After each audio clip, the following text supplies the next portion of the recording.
All right, let's see what is going on. Let me make sure to start recording. I think we're live. Looks live to me. I'm gonna do my normal audio double checks real quick. Say something, me. I do not hear myself. That is not a good start. Okay. Great. Uh-oh. Now I hear myself. Very good. Okay. Cool. All right, audio check 1, 2. How does everything sound if I set the mic up here where it will be most of the day?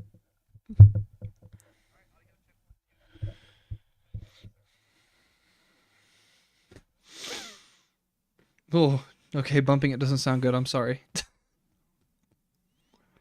Okay, and I'm already breathing heavy. I need to hit my inhaler. All right. Oh god, I just bumped it again. This is total disaster. 3 seconds in.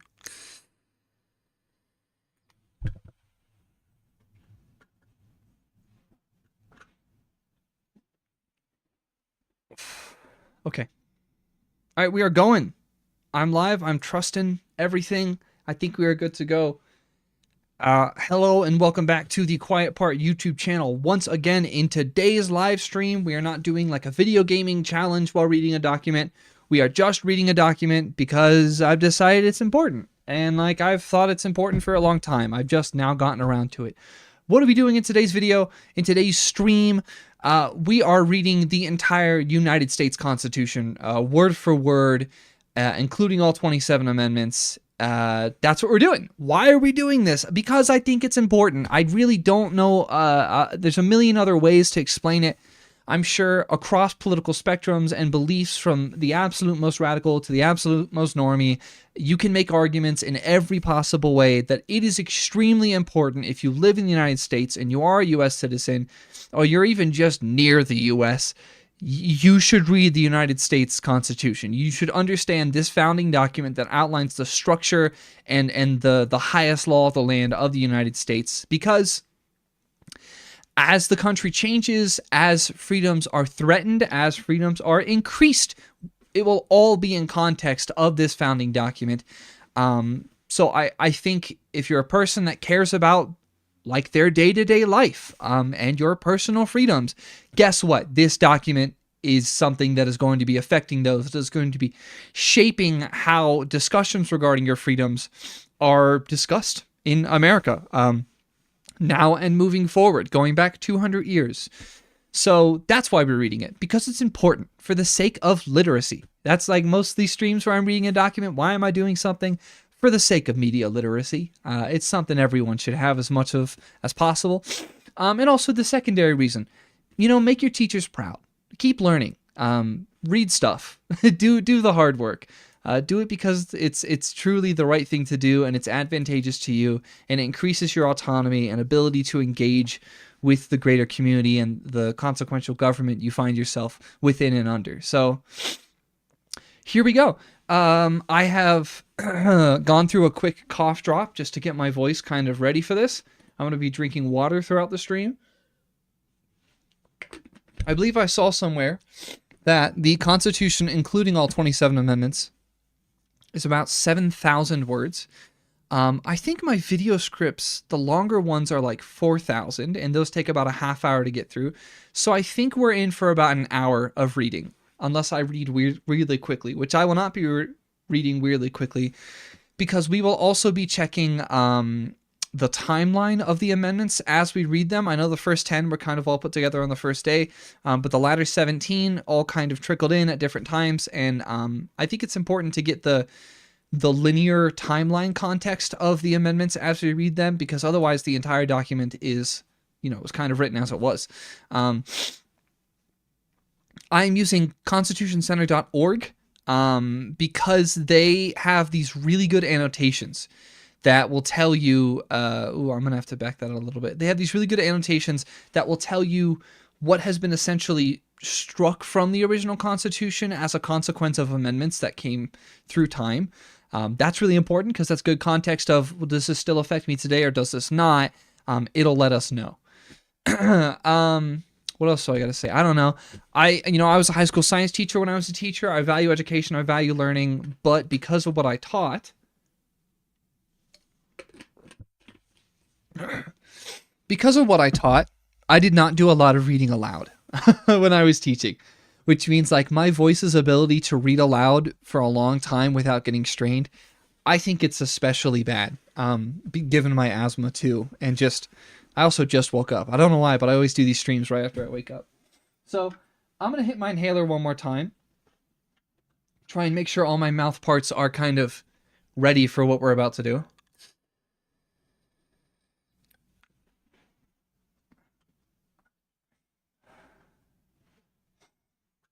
I will do a moderately okay job of trying to sort of read this word for word straight through. But if I don't understand something, I'm probably going to search it up because I am reading for comprehension right now. And I think it's more important to comprehend than performatively just read, and even if I don't know what it means, like that's not good. So I will be reading for comprehension, which means there will be pauses. I will try to minimize commentary beyond anything of a matter of, what does this word mean and what are they talking about? And me, kind of talking myself through the process of understanding what I'm reading. Because this is some old writing, very, very old writing that is written to a certain level. And it's pretty complex writing too. So, all right, let's go ahead and get started. This is the United States Constitution. It begins, "We, the people of the United States, in order to form a more perfect union, establish justice, ensure domestic tranquility, provide for the common defense, promote the general welfare, and secure the blessings of liberty to ourselves and our posterity, do ordain and establish the Constitution for the United States of America." So I have a feeling in this context, posterity refers to your children that come after you. All future generations of people. Okay, children that come after you. So first up, the Constitutional Convention, including Article 1, Section 1, Congress. All legislative powers herein granted shall be vested in a Congress of the United States, which shall consist of a Senate and House of Representatives. Okay. So all legislative power, that is the power to write laws. Section 2, the House of Representatives. The House of Representatives shall be composed of members chosen every second year by the people of the several states, and the electors in each state shall have the qualifications requisite for electors of the most numerous branch of the state legislature. Okay, I gotta sit with that and try to understand what the heck they're saying. The electors in each state shall have the qualifications required, have necessary qualifications for electors of the most numerous branch of the state legislature. Okay. No person shall be a representative who shall not have attained to the age of 25 years and been 7 years a citizen of the United States, and who shall not, when elected, be an inhabitant of that state in which he shall be chosen. Okay, you have to live in your state, you have to be 25, you have to be a U.S. citizen of a few years. Interesting, when the Constitution first came out, I think it'll be important that I check this every time. The Constitution originally came out in, 1871? No, I'm sorry, 1780 something? Oh my goodness, I should have pulled this up. Constitution first get written, so it's going to be 1787. I don't love using that. I'd rather see... There we go, fast facts from the Constitution Center. Written in 1787, wasn't signed until ratified by the 9 states in 1788. Okay, we're going to call it written in 1787 then, moving forward. 1787, and they think to say, as long as you've been a citizen for at least 7 years. You could have been raised for 20 years somewhere else, but at least as long as you've been a citizen for 7 years, you're good to be a representative in the House of Representatives. All right, and then this is one of our first annotations. This was taken away, like what we're about to read has been taken away by the 13th Amendment and the 14th Amendment. It got rid of these two things. It says, representatives and direct taxes shall be apportioned among the several states which may be included within this union, according to their respective numbers, which shall be determined by adding to the whole number of free persons, including those bound to service for a term of years, and excluding Indians not taxed, 3/5 of all other persons. So this is the 3/5 compromise. I did not know that if Native Americans don't pay taxes, they don't get represented typically or taxed normally. Interesting. Yeah, this got taken away with, the abolition of frickin' slavery. Interesting. They say bound to service for a term of years. Does that apply to slavery, or is that like feudalism? I don't quite know that actually. The actual enumeration shall be made within 3 years after the first meeting of the Congress of the United States, and within every subsequent term of 10 years, in such manner as they shall by law direct. The number of representatives shall not exceed 1 for every 30,000, but each state shall have at least 1 representative, and until such enumeration shall be made, the state of New Hampshire, shall be entitled to choose, why is it CHUSE? Whatever, to choose 3. Okay, I gotta look this up. Archaic spelling of the word choose. Yeah, wow, this is an old document. So until such enumeration shall be made, the state of New Hampshire shall be entitled to choose 3. Massachusetts will get 8. Rhode Island and Providence Plantation 1. Providence Plantation? I gotta look that up. What is... There's going to be a lot of looking stuff up, I guess, in this. Rhode Island and Providence Plantation. They were just treated as one? Okay, super interesting. Connecticut got 5, New York 6, New Jersey 4, Pennsylvania 8, Delaware 1, Maryland 6, Virginia 10, North Carolina 5, South Carolina 5, and Georgia 3. Oh, Georgia's already here. When vacancies happen in the representation from any state, the executive authority thereof, which I guess is the governor, shall issue writs of election to fill such vacancies, so initiate an election process. The House of Representatives shall choose their speaker and other officers, and shall have the sole power of impeachment. Only the House of Representatives have the sole power of impeachment. Interesting. I thought maybe the Senate has to do a vote to finalize impeachment. No? Okay. All right, Section 3, the Senate. The Senate of the United States shall be composed of 2 senators from each state, chosen by the legislature thereof for 6 years, and each senator shall have 1 vote. The 17th Amendment provided for the direct popular election of senators instead of chosen by the legislature. Oh, interesting. So the 2 senators thing is still consistent, but it used to be that the legislature would choose them for 6 years. And each senator having 1 vote is pretty much normal. And also, I don't think senators do senators do 6 years? Okay. Oh my goodness. Senator. How long? Oh my goodness, what is going on? How long? What is my what is my keyboard doing? I think my keyboard might be dying. That's certainly not great timing. Whatever. Okay.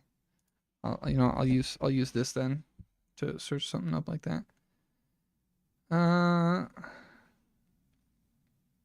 What is going on? Leave me alone.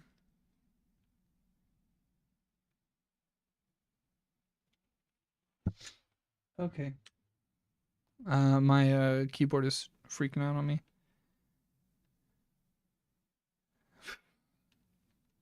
How long senator term limit? Wow, I did not know that. I could have sworn senators were 4 years. Okay. I have now learned something of meaningful value. I'm going to get my keyboard charging real quick, and we will continue reading in a moment. Let's try and make sure this doesn't accidentally cause that to happen. Okay, just a sec.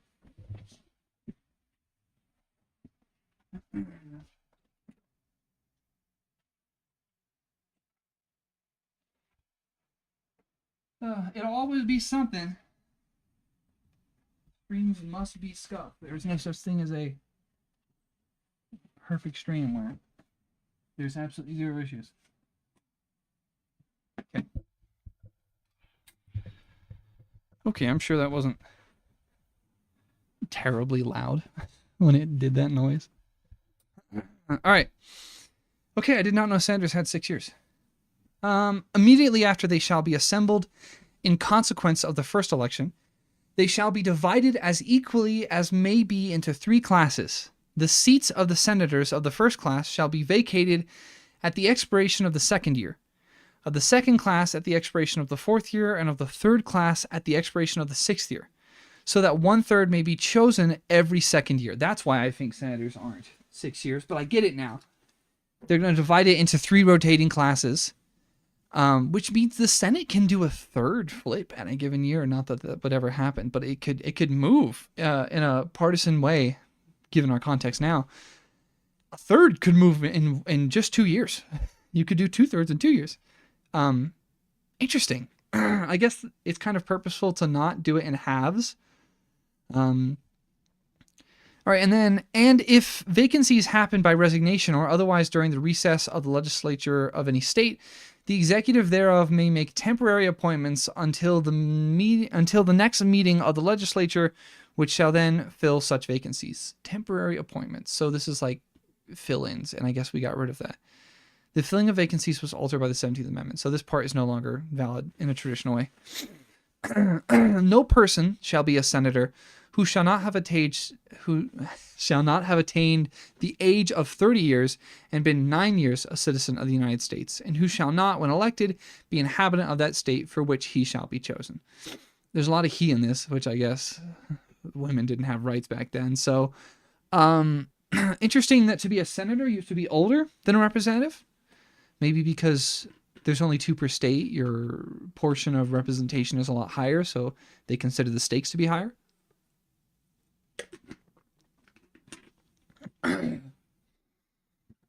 I do really wonder why they chose the years that they did for how old they have to be and how many years. It's weird that there's a difference. I can see that senators have been have a larger portion of people to represent. I get that, but interesting. The Vice President of the United States shall be President of the Senate, but shall have no vote unless they be equally divided. So they're the tiebreaker. It's like the one thing everyone knows about the Vice President. The Senate shall... every time I see choose spelled that way, it's hurting my brain. The Senate shall choose their officers, and also a President pro tempore. Okay, yeah, I don't know what that means. In the absence of a Vice President. Pro tempore. For the time being, temporarily. Okay? The Senate shall choose their officers, and also a president in the absence of the vice president, or when he shall exercise the office of the president of the United States, or when the vice president will become the president. Interesting. Okay. The Senate shall have the sole power to try all impeachments. Try all impeachments. Try. That means, okay, that's why it has to go through the Senate to do an impeachment.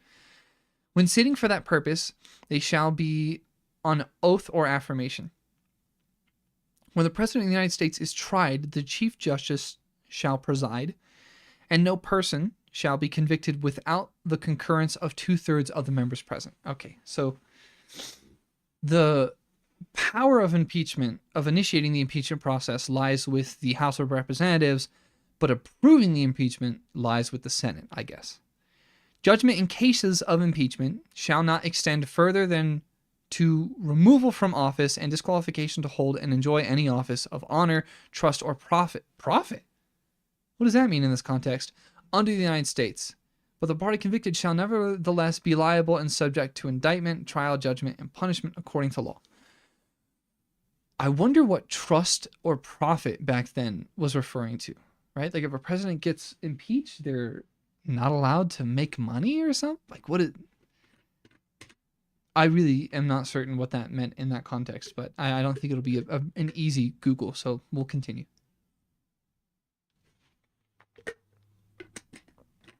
Section 4, elections. The times, places, and manner of holding elections for senators and representatives shall be prescribed in each state by the legislature thereof. But the Congress may at any time by law make or alter such regulations, except as to the places of choosing senators. Okay. The legislature of the states get to decide the times, places, and manners of holding elections for senators and representatives, but the Congress can alter the regulations. The Congress shall assemble at least once in every year, and such meetings shall be on the first Monday in December, unless they shall, by law, appoint to a different day. What happened here? The 20th Amendment changed the starting date to noon on the third day of January. Okay, sure. Section 5. Powers and duties of Congress.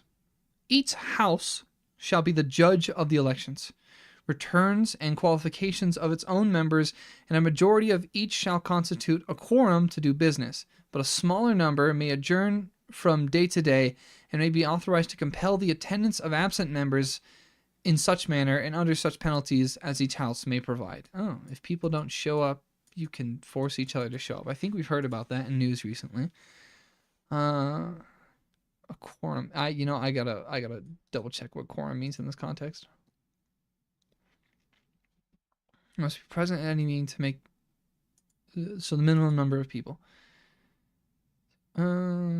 Each house shall be the judge of the elections, returns, and qualifications of its own members, and a majority of each shall constitute. What do they mean by house in this context? They mean they're considering the House of Representatives one and the Senate a different House of Congress, like there's two houses of Congress. Each house may determine the rules of its proceedings, punish its members for disorderly behavior, and with the concurrence of 2/3, expel a member, the same as impeachment, I guess. Each house shall keep a journal of its proceedings, and from time to time publish the same, excepting such parts as may in their judgment require secrecy, and the yeas and nays of the members of either house on any question shall, at the desire of 1/5 of those present, be entered on the journal. So, at the desire of 1/5, only 1/5 of people need to agree that yeas and nays have to be documented, meaning if by some weird chance they can not do this? What? Okay, yeah, I have to Google this now. What are the houses of Congress? What does that mean? Of Congress. Okay, so it's a chamber of the U.S. Congress. So we're saying that there are two houses in that. One is the senators, and the other is the House of Representatives. Even though the Senate isn't called a house. That's whatever. Okay, so I find that one. I didn't know that. This is new, and I'm trying to understand it better. A majority of each shall constitute a quorum to do business, but a smaller number may adjourn from day to day and may be authorized to compel the attendance of absent members in such manner and under such penalties as each house may provide. Each house may determine the rules of its proceedings, punish its members for disorderly behavior, and expel a member of 2/3. Each house shall keep a journal of its proceedings and from time to time publish the same, excepting such parts as may in their judgment require secrecy. I did not know that, and what? They can just not publish their proceedings publicly? What does that even mean? And the yeas and nays of the members of either house on any question shall, at the desire of 1/5, be entered on the journal. I imagine 1/5 will always say yes, but interesting that they left a loophole to say, no, we don't want you to know how we voted as your representatives. Weird. Neither house during the session of Congress shall, without the consent of the other, adjourn for more than 3 days, nor to any other place than that in which the two houses shall be sitting. So they can't meet at random places. They can't adjourn for more than 3 days. Okay. Section 6, the rights and disabilities of members. The senators and representatives shall receive a compensation for their services, to be ascertained by law and paid out to the Treasury of the United States. They shall, in all cases except treason, felony, and breach of the peace, be privileged from arrest during their attendance at the session of their respective houses, and in going to and returning from the same, and for any speech or debate in either house, they shall not be questioned in any other place. They cannot be questioned about their speech or debate aside from in that context. Well, how does that? They probably mean questioned in terms of being arrested. I don't think they mean that in context of like journalists talking to them about things. I don't think so. Then again, I feel like I've only ever seen journalists really talk to representatives in the House. All right, what am I understanding? I think I heard a story about this once where a senator or representative got arrested on their way, or they got a ticket for something for speeding on their way into work. And technically it says here in the Constitution, they shall in all cases, except treason, felony, and breach of peace, be privileged from arrest during their attendance at the session of their respective houses and in going to and returning from the same. Very specific. I'm not exactly certain I understand what the point of this is. I guess it's so that, some dumb senator or representative who's doing something illegal on the way to work, they can't like purposefully do something illegal to delay a decision, maybe. No senator or representative shall, during the time for which he was elected, be appointed to any civil office under the authority of the United States, which shall have been created, or the emoluments whereof shall have been increased during such time. I don't know what emoluments is. I remember something called the emoluments clause from U.S. history. A salary, fee, or profit from employment or office. Okay. Or which shall have been created, or the emoluments whereof shall have been increased during such time, and no person holding any office in the United States shall be a member of either house during his continuance in office. What does this mean? I think this is saying you can't control your wage. Yes, it's saying that they can't be in a position to control their own wages. All right, Section 7, legislative process. All bills for raising revenue shall originate in the House of Representatives, but the Senate may propose or concur with amendments as on other bills. I remember that from HB 1, House Bill 1. What's the official name still? The Big Beautiful Bill Act, right? The Great Big Beautiful Bill Act? I can't remember, even though I read the entire 1,000 pages. That was one of these types of bills. The Senate may propose or concur, and I saw that process of it going back and forth. Every bill which shall have passed the House of Representatives and the Senate shall, before it becomes a law, be presented to the President of the United States. If he approves, he shall sign it, but if not, he shall return it with his objections to that House in which it shall have originated, who shall enter the objections at large on their journal and proceed to reconsider it. If after such reconsideration 2/3 of that House shall agree to pass the bill, it shall be sent together with the objections to the other House, by which it shall likewise be reconsidered, and if approved by 2/3 of that House, it shall become a law, even if a president vetoes it. Every bill which shall have passed the House of Representatives and the Senate shall, before it become a law, be presented to the President of the United States. If he approves it, he shall shine it. I can't say shush right now for some reason. He shall sign it, but if not, he shall return it with his objections to that House in it, which it shall have originated, who shall enter. That's why I can't say shall, right? Because I'm saying it 30 times, and it's not a word I say normally. Who shall enter the objections at large on their journal and proceed to reconsider it, if after such reconsiderations 2/3 of that House. So then the House can do a 2/3 vote to force it. The Senate can do a 2/3 vote to force it to the other House, by which, yes. So they can kind of force it around the president if they get 2/3. That's very interesting. In all such cases, the votes of both houses shall be determined by yeas and nays, and the names of the person voting for and against the bill shall be entered on the journal of each house respectively. If any bill shall not be returned by the president within 10 days, Sundays excepted, after it shall have been presented to him, the same shall be a law, in like manner as if he had signed it, unless the Congress by their adjournment prevents its return, in which case it shall not be a law. So the president, that gives a room for the president to be like, I don't agree or disagree with this bill. I'm just not going to vote on it at all. That's very interesting. Okay, it says that the stream is now a half hour in, and we are like a fifth of the way through. So this is going to be a lot longer than I thought. Okay.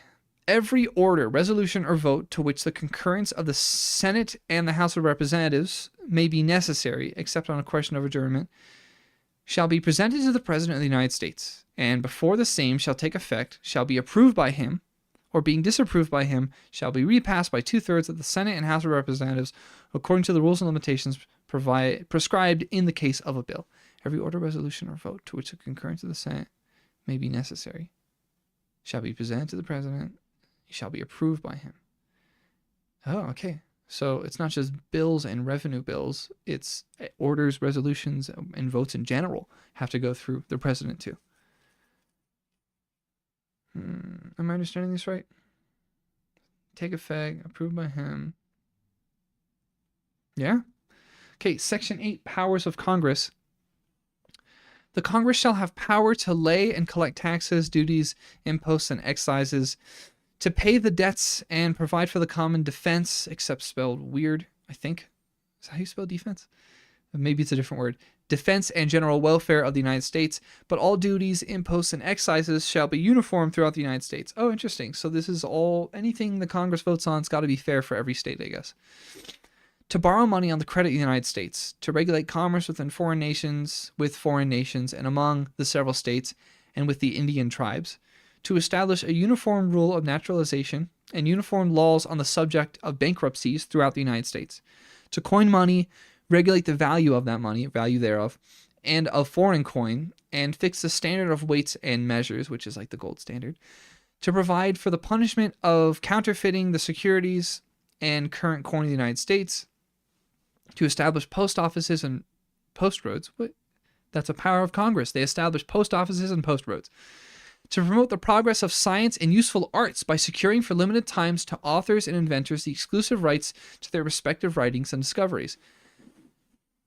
Copyright law or ownership of ideas. To promote the progress of science and useful arts by securing for limited times to authors and inventors the exclusive rights to their respective writings and discoveries. Is this like the origin of copyright? Am I to understand that?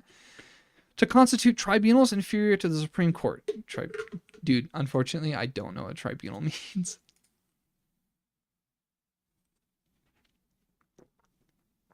Bro, what is a tribunal? A cedar bench for a judge or judges. A court of justice. Why is it got try in it? Is it because it's the third branch of the government or something? Like, what does that mean? I've heard a lot of interesting commentary about this part of the Constitution. To promote the progress of science and useful arts. That is one of the powers of Congress. One of the powers of Congress is to promote the progress of science and useful arts. Not a requirement, but a power of Congress. By securing the exclusive rights to their writings and discoveries. Okay. To define and punish piracies and felonies committed on the high seas and offenses against the law of nations. Okay. To declare war, grant letters of marque and reprisal, and make rules concerning captures on land and water. To declare war. That is the power of Congress, is to declare war.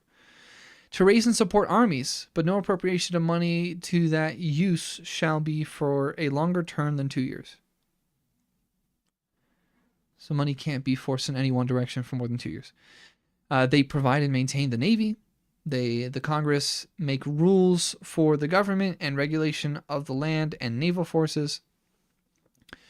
To provide for calling forth the militia to execute the laws of the Union, suppress insurrections, and repel invasions. That's interesting. Militia, and what did militia mean back in that context? Was militia truly like just voluntary people doing community self-defense? Civil population to supplement a regular army in an emergency. Oh, so that sounds like drafted people more than, based on that definition. But I wonder if it could be voluntary, but interesting. Suppress insurrections and repel invasions. So like, does that mean if we get a hot war on our land, the U.S. can start conscripting people in such a way that like they don't even have to really join the military. They can just kind of say they're going to use their firearms to like go fight. There, I should look into this more. I'm not exactly understanding this, but I kind of get what it's saying. To provide for organizing, arming, and disciplining the militia, and for governing such part of them as may be employed in the service of the United States, reserving to the states respectively the appointment of the officers and the authority of training the militia according to the discipline prescribed by Congress. To exercise exclusive legislation in all cases whatsoever over such district, not exceeding 10 miles square as may by session of particular states, and the acceptance of Congress, become the seat of the government of the United States, and to exercise like authority over all places purchased by the consent of the legislature of the state, and which shall be for the erection of forts, magazines, arsenals, dockyards, and other needful buildings. Legislation in all cases whatsoever over district. Okay, the Congress gets control military bases, I'm pretty sure. Forts, military bases, whatnot. To make all laws which shall be necessary and proper for carrying into execution the foregoing powers and all other powers vested by this Constitution in the government of the United States or in any department of or office thereof. That's actually really important, and I'm going to have to read it a couple of times to truly understand it. To make all laws which shall be necessary and proper for executing the previously mentioned powers. So creating laws and systems to make it so they can do these things. And all other powers vested by this Constitution.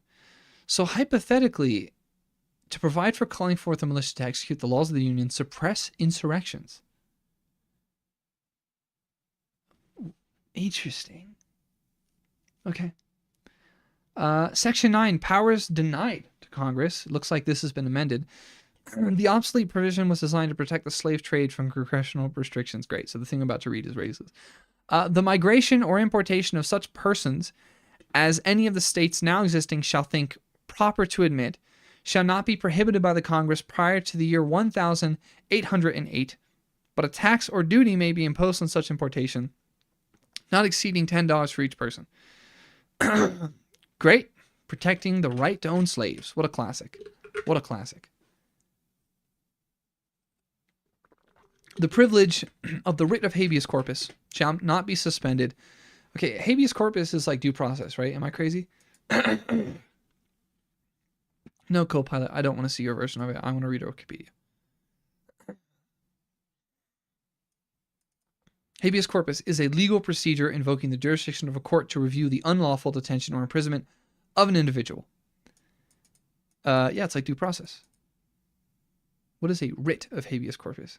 Formal written order issued by a body. Fundamental safeguard of individual liberty.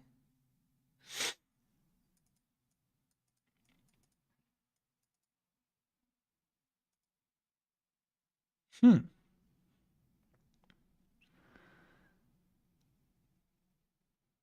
extraordinary common law or prerogative writs, which were historically issued by the English courts in the name of the monarch to control inferior courts and public authorities within the kingdom. A mechanism that allowed a court to have power and guarantee the rights of subjects against unfair arrest and detention. Okay.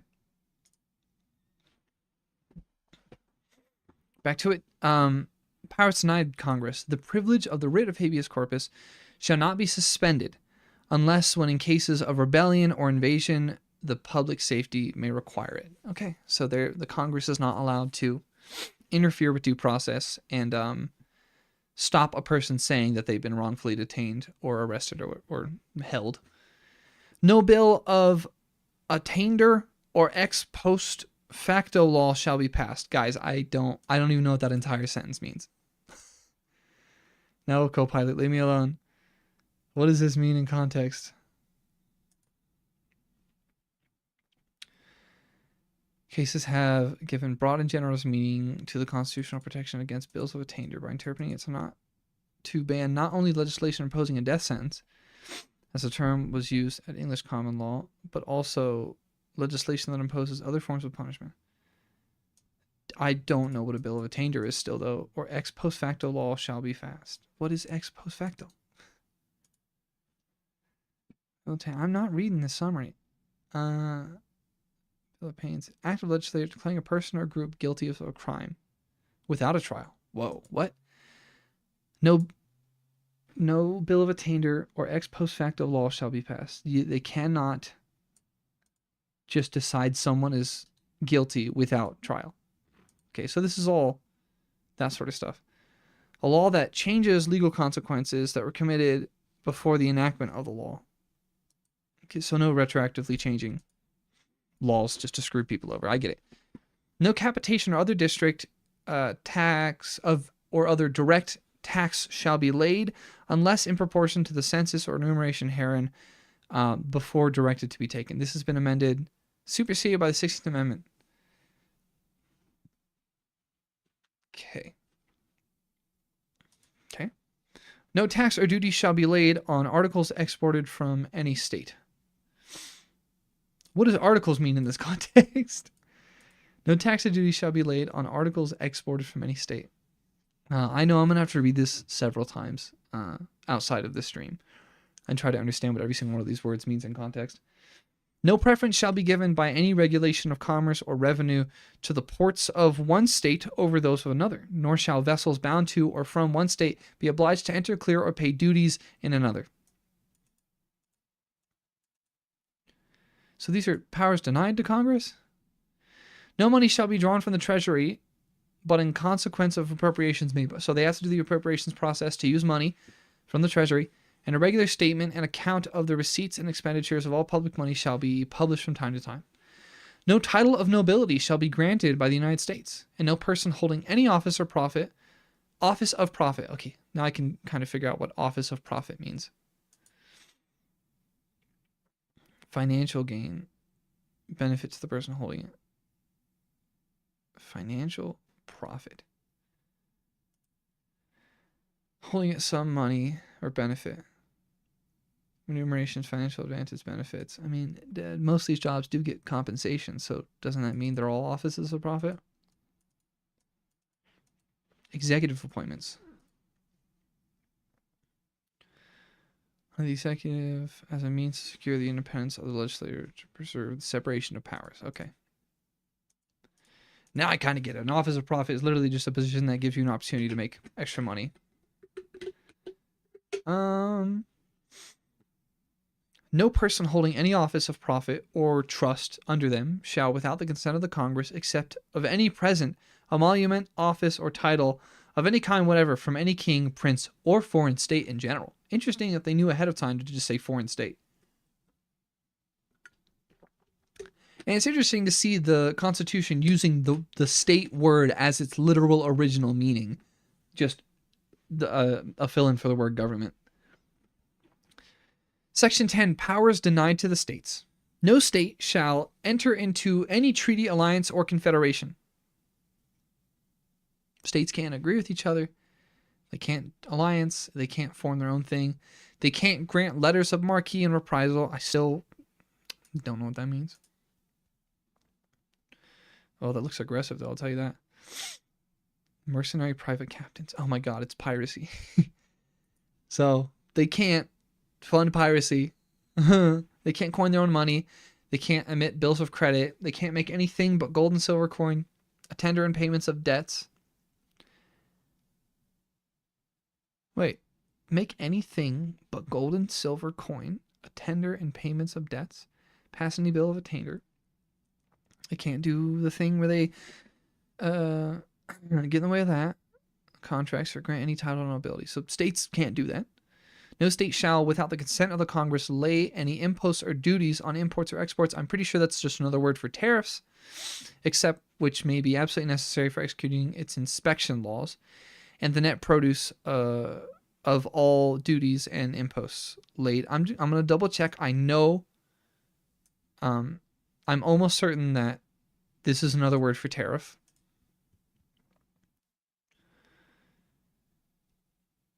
Impost duty, legal clarity. I mean, it's taxes on imports and exports. That's a tariff, right? Impost is a tax levied on imported goods, making the term essentially synonymous with customs duties.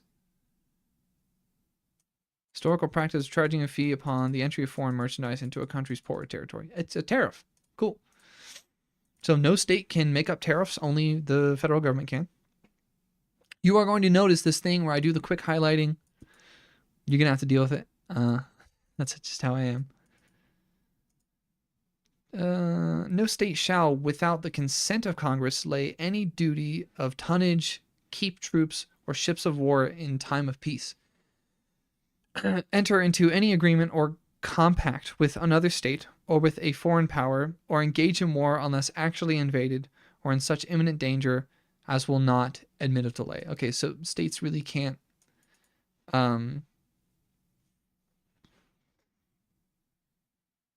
they can't build up like independent armies on state land only. They can't form agreements to overthrow the government with other states or with a foreign power. They can't engage in war unless actually invaded, and they have to in like the immediate moment. That means Texas can't decide to go to war with Mexico like randomly. They can't just like independently decide that. All right, now we are on Article 2. So all of that was Article 1, which was the Congress, the House of Representatives, the Senate, elections. Okay, Article 2. Article 2, Section 1. The executive power shall be vested in a President of the United States of America. He shall hold his office during the term of 4 years, and together with the Vice President chosen for the same term, be elected as follows. Each state shall appoint in such manners as the legislature thereof may direct a number of electors, equal to the whole number of senators and representatives to which the state may be entitled in Congress. But no senator or representative or person holding an office of trust or profit under the United States shall be appointed an elector. I need to understand what an elector is in this context. I still don't know. Like the Electoral College? I don't think that, like, this next thing is going to mention that, right? The 12th Amendment superseded this clause after the election of 1800, in which Thomas Jefferson and his running mate Aaron Burr received identical votes and both claimed the office. After many votes, the House of Representatives chose Jefferson, and soon thereafter, the amendment was speedily approved. I'm not really sure I follow, but okay. How does this work? Are electors in the House in the electors of the Electoral College? I still don't exactly follow.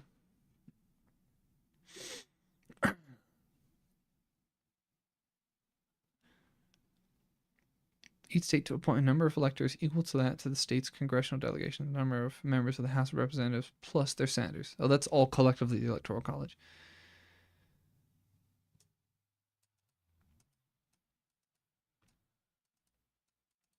So this is all Electoral College stuff. Okay. So this whole thing had to be replaced after Jefferson and Burr both won votes. But of course, Jefferson ended up technically getting it. After the election of 1800, which the Hamilton song makes me think of, in which Thomas Jefferson and his running mate, Aaron Burr, oh yeah, they ran together. They both got same votes. Both claimed the office of what? Oh, president. Jefferson was president. Am I tripping? Did Jefferson get the presidency? It's kind of ridiculous that I even have to double check this, but I'm thinking about, like, yeah, he was 1801 to 1809. Oh, okay. Why? So no, it's Burr who I'm thinking of that never got to be president, along with Hamilton. Neither of them got to be. All right, this whole thing got amended. I guess we'll read the 12th Amendment and understand it, but I'll read it anyway. The electors shall meet in their respective states and vote by ballot for 2 persons, of whom one at least shall not be an inhabitant of the same state with themselves, and they shall make a list of all the persons voted for, and of the number of votes for each, which list they shall sign and certify and transmit sealed to the seat of the government of the United States, directed to the President of the Senate. The President of the Senate shall, in the presence of the Senate and House of Representatives, open all certificates, and the votes shall then be counted. The person having the greatest number of votes shall be President. If such number be a majority of the whole number of electors appointed, and if there be more than one who have such majority and have an equal number of votes, then the House of Representatives shall immediately choose by ballot one of them for president. And so the House gets to break a weird tie. But this is back when two people ran together, and whoever got more got to be president, and whoever got less got to be vice president. I remember that from history. But in choosing the president, the vote shall be taken by the states, the representation from each state having one vote. A quorum for this purpose shall consist of a member or members from 2/3 of the states, and a majority of all states shall be necessary to a choice. In every case, after the choice of president, the person having the greatest number of votes of the electors shall be the vice president. Right, we don't do that no more.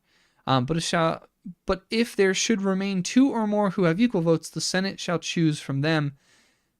So, House of Representatives gets to choose president if there's like a weird tie, and then Senate gets to choose vice president, I guess. The Congress may determine the time of choosing the electors and the day on which they shall give their votes, which day shall be the same throughout the United States.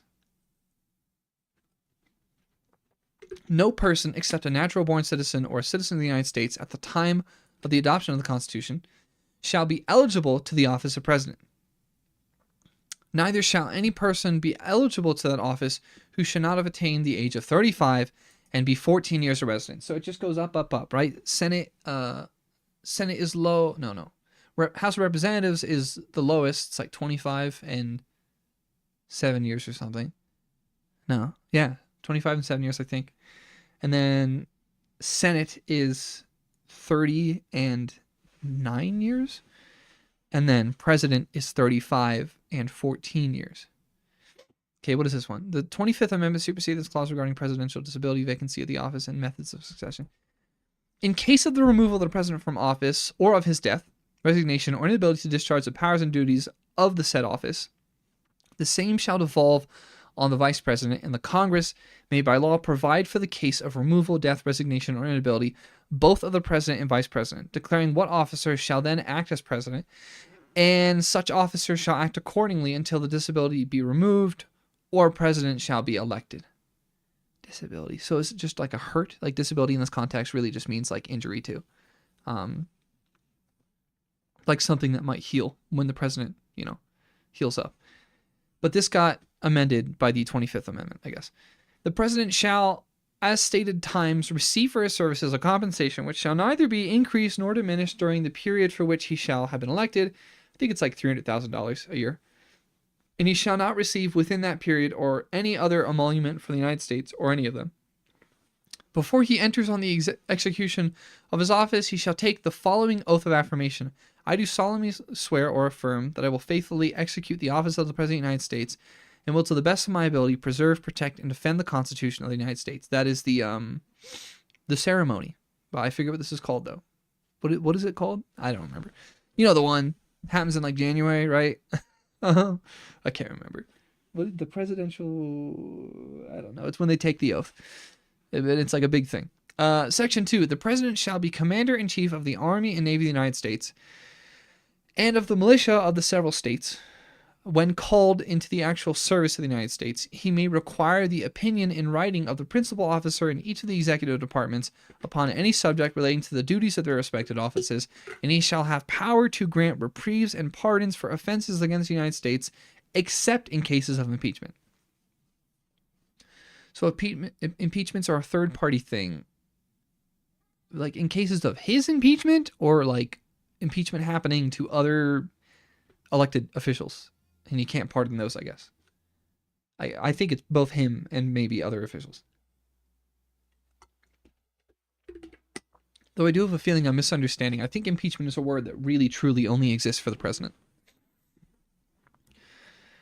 He shall have power by and with the advice and consent of the Senate to make treaties, provided 2/3 of the senators present concur, and he shall nominate and by and with the advice and consent of the Senate, shall appoint ambassadors, other public ministers and councils, judges of the Supreme Court. Ooh, that's very important. He shall have power, provided 2/3 of the Senate concur, and he shall nominate, and by with the advice and consent of the Senate, shall appoint ambassadors, other public ministers and councils, judges and Supreme Court. whose appointments are not herein otherwise provided for, and which shall be established by law, including judges of the Supreme Court. Man, that one little line is very powerful. The Congress may by law vest the appointment of such inferior officers as they think proper, in the President alone, in the courts of law, or in the heads of departments. The President shall have power to fill up all vacancies that may happen during the recess of the Senate by granting commissions which shall expire at the end of their next session. I don't understand any of what I just read there, actually. Vacancies anytime the Senate is taking a recess by granting commissions which shall expire at the end of their next session. Yeah, I don't follow. Section 3. He shall from time to time he shall from time to time give to the Congress information of the state of the Union and recommend to their consideration such measures as he shall judge necessary and expedient. He may on extraordinary occasions convene both houses or either of them, and in cases of disagreement between them with respect to the time of adjournment, he may adjourn them to such time as he shall think proper. He shall receive ambassadors and other public ministers. He shall take care that the laws be faithfully executed, and shall commission all the officers of the United States. That one I struggled with. Do a State of Union address. He can suddenly convene both houses. He may adjourn them when he thinks proper. He receives ambassadors and other public ministers. He shall take care that the laws be faithfully executed, and shall commission all the officers of the United States. What are officers of the United States? Like, you mean military?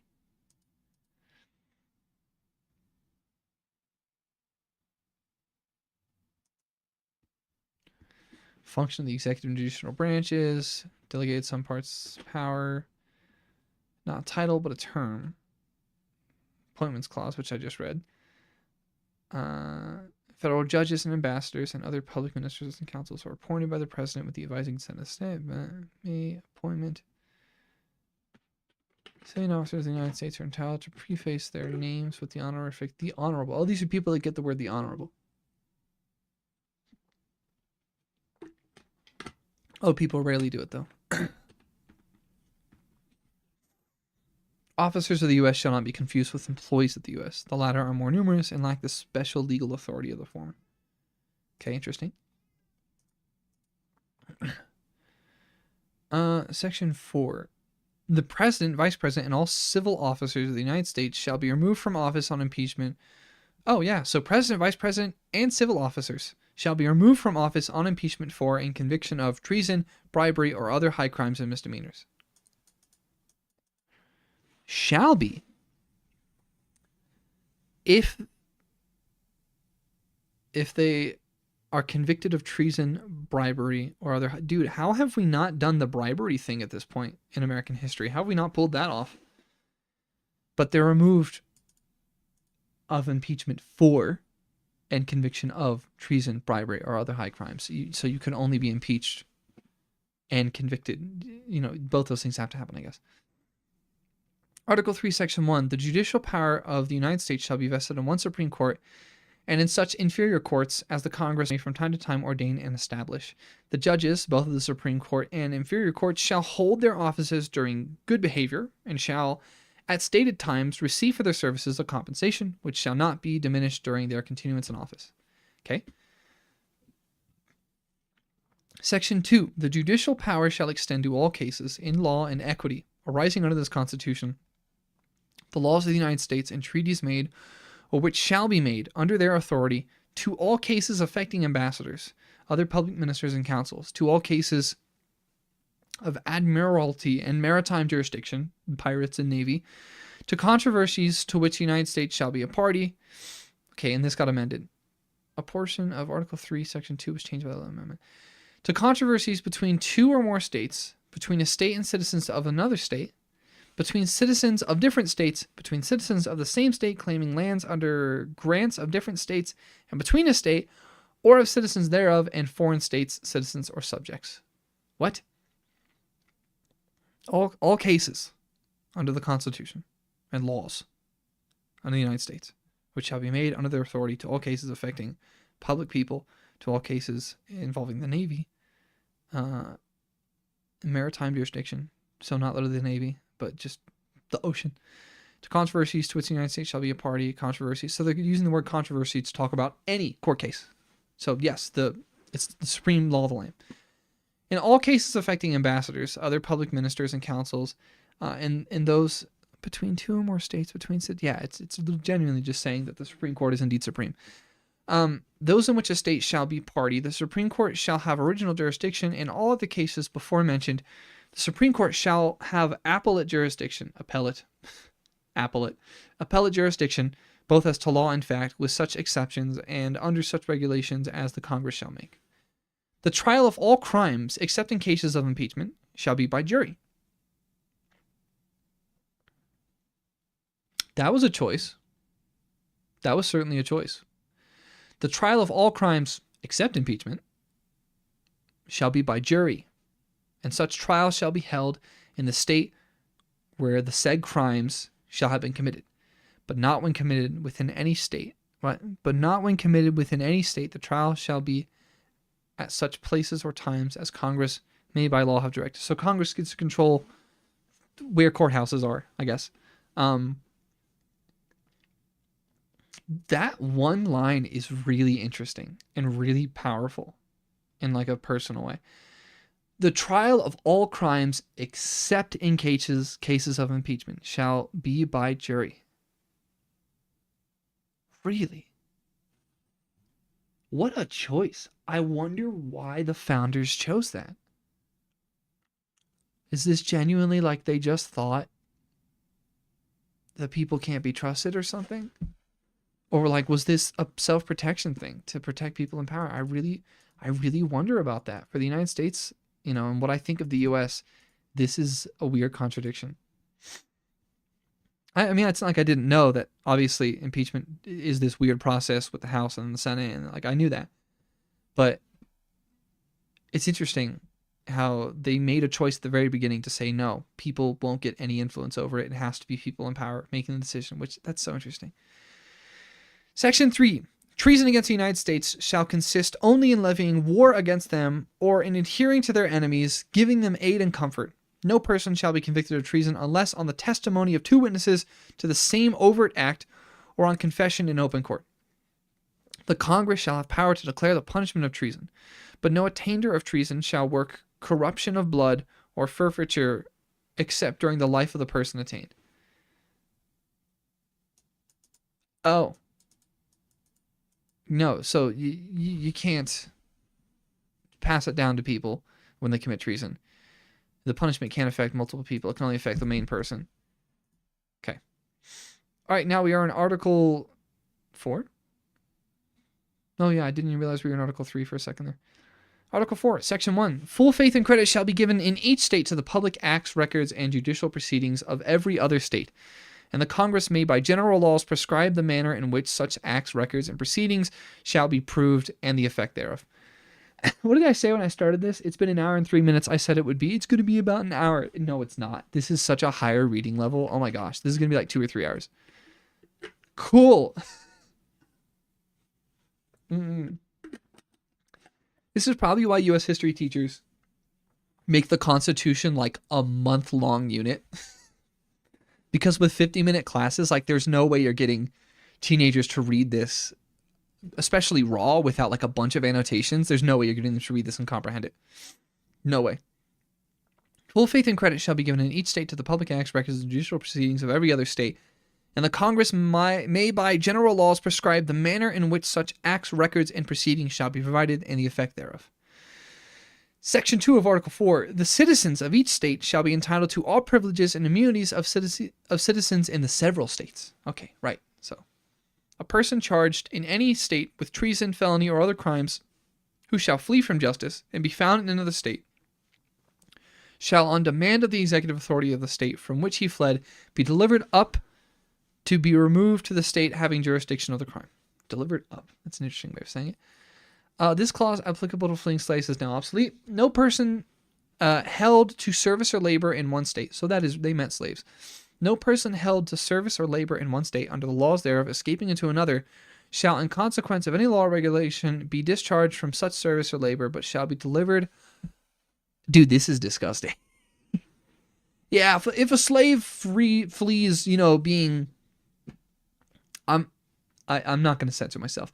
If a slave flees, being beaten and raped, and held as a slave, the things that happen with slavery, who escapes into another state, shall, as consequence of any law or regulation, be discharged from being a slave, but shall be delivered up on claim of the party to whom such service may be due.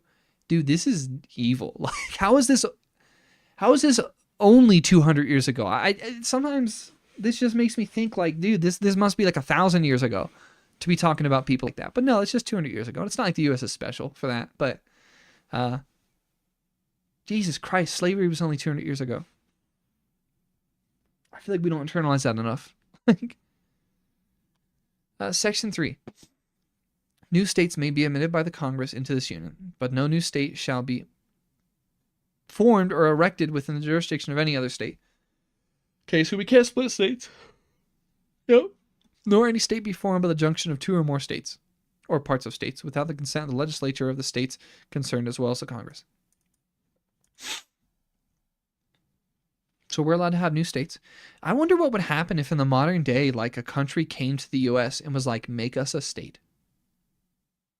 Wouldn't that be interesting? Would that ever has that ever happened? I should look into that. Has a pre-existing state, a government that wasn't in the continuous United States, maybe it happened with like a native tribe or something, I don't know. It probably happened with like one of the 50 states. Has there ever been like a modern country that was just like, yo, let us become a state? I imagine that's never happened, and I feel like that's telling. The Congress shall have power to dispose of and make all needful rules and regulations respecting the territory or other property belonging to the United States, and nothing in this Constitution shall be so construed as to prejudice any claims of the United States or of any particular state. So, okay, the Constitution is hands off on who owns what in terms of land. The United States shall guarantee to every state in this union a republican form of government, and shall protect each of them against invasion, and on application to the legislature or of the executive, where the legislature cannot be convened, against domestic violence. So that doesn't mean what we think it means, I'm pretty sure. I want to see some commentary on this. I want to see what people are understanding that to mean.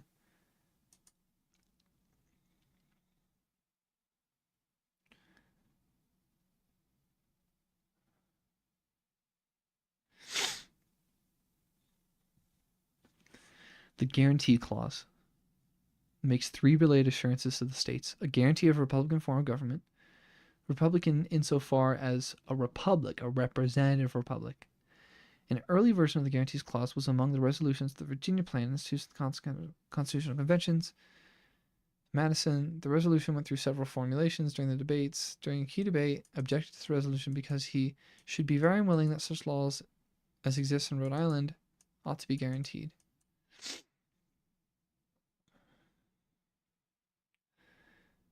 Respectively against domestic as well as to form any other than a republican government. Better expressing the idea, language substantially similar to the final form of the guarantee clause. What? So, republican government like references the formation of a republic, which are representatives. No. See, I don't. Yeah, what is a civics lessons.org? I've probably taken away my document of I've taken away my document of the timeline of amendments. I'll have to fix that. Study the history of government. They're interested in what they're read about the governments of the Roman Republic. So Roman Republic is what they're talking about.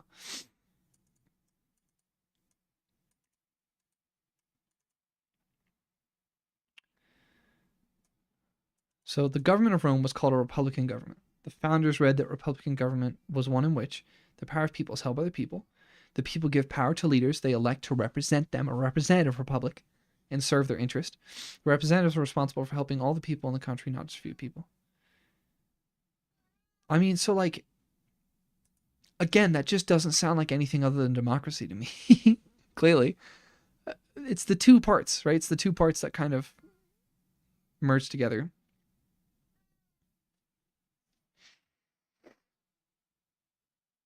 But obviously, like, it's held by the people. The people give power to leaders. So it's the type of government where people can give and take power to leaders who do the representing and the serving them, which obviously is contrasted to direct democracy, for example. But representative republic and representative democracy is kind of just overlapping at this point. I wonder how it became that in the United States we decided. Why did we decide to say Democrats versus Republicans when they're like literally the same thing? In a historical context, they're the same thing. But also, like, there's commentary on that. I'm going to leave that for the sake of this stream. I'm not going to be doing too much personal political commentary. Actually, mostly just talking about history, which history is political, of course, but a system where ultimate authority rests with the people who exercise power through elected representatives is contrasted with a direct democracy, which, like I said, where citizens directly make all decisions, or a monarchy where power is inherited, and a republic that focuses on the public affairs and the common good. So yeah, these two things like exist in a little bit of contrast for each other. You know, there are ballot issues where people directly vote on a ballot issue to approve or deny it. But I guess we are fundamentally a representative republic, but also I would say we are a representative democracy too, through means of election. I'm sure this is the exact sort of stuff history teachers would love kids to talk about in class. I'm realizing that now. Cool. Guarantee to every state in this union a Republican form of government. You know, I wonder how we could interpret the word guarantee. Does guarantee mean that the United States guarantees to all states the option to have a Republican form of government? Or does guarantee mean forces upon them? Why did we choose the word guarantee? And what did that mean in the original historical context? Is it possible that like Vermont could decide to become a direct democracy at any day of the week? Like, is that possible? I would assume not based on how this is written, but interesting. Article 5.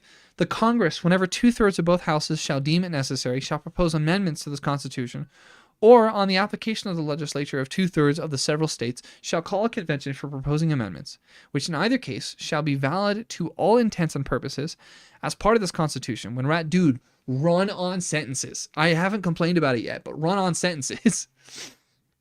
How in the world was I going to be yelled at for run-on sentences in school, but this document is one large run-on sentence?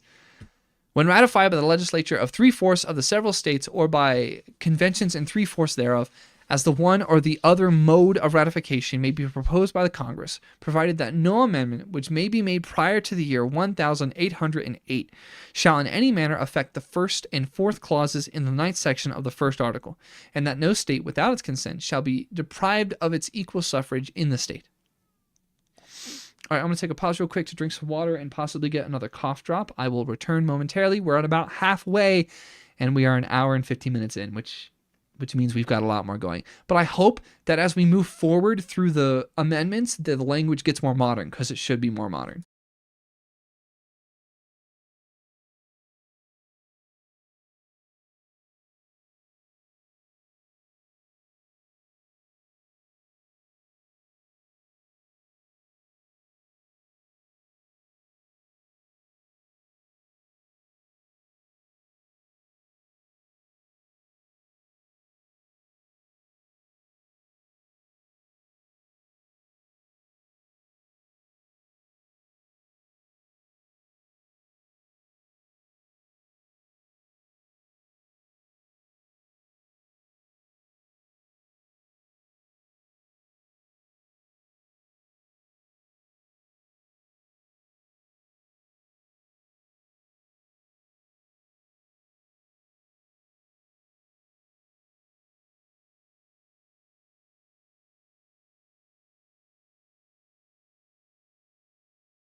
All right, I am back. Make sure everything catches up and is working correctly. Good. All right, we're almost on Article 5. Article 5. The Congress, whenever 2/3 of both houses shall deem it necessary, shall propose amendments to this Constitution, or, on the application of the legislature of 2/3 of the several states, shall call a convention for proposing amendments, Constitutional Convention, which in either case shall be valid to all intents and purposes, as part of this Constitution when ratified by the legislatures of 3/4 of the several states.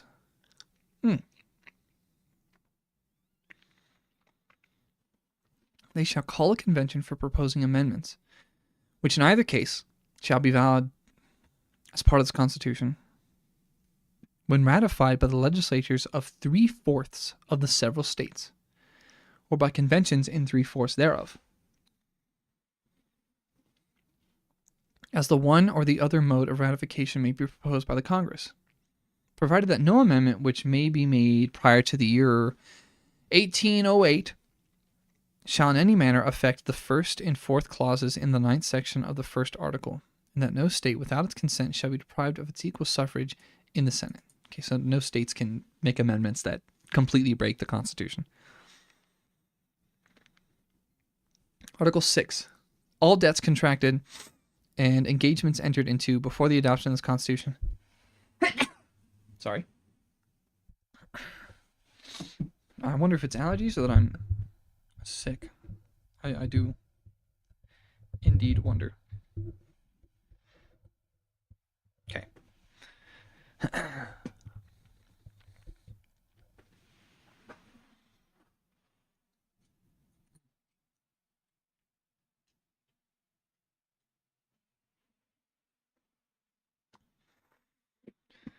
All treaties made or which shall be made under the authority of the United States shall be the supreme law of the land, and the judges in every state shall be bound thereby, anything in the Constitution or laws of any state to the contrary notwithstanding. All debts contracted and engagement entered into before the adoption of this Constitution shall be as valid against the United States under this Constitution as under the Confederation. The senators and representatives before mentioned, and the members of the several states' legislatures, and all executive and judicial officers, both the United States and of the several states, shall be bound by an oath or affirmation to support this Constitution, but no religious test shall ever be required as a qualification to any office or public trust of the United States. No religious test is required. You can swear, you can take an oath, but it does not have to be by a Bible. It does not have to be by any particular religious thing. Interesting.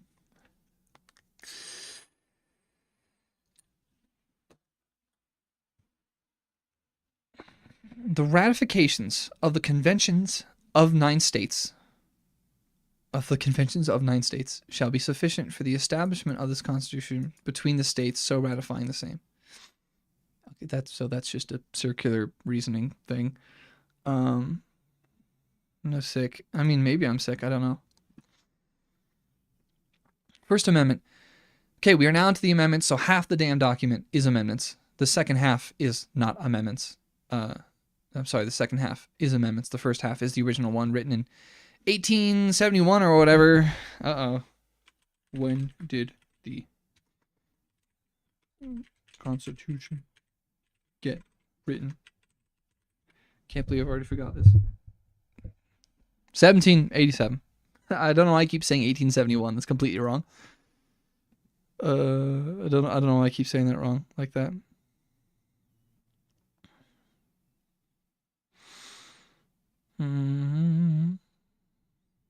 Its framing was 1787. Okay.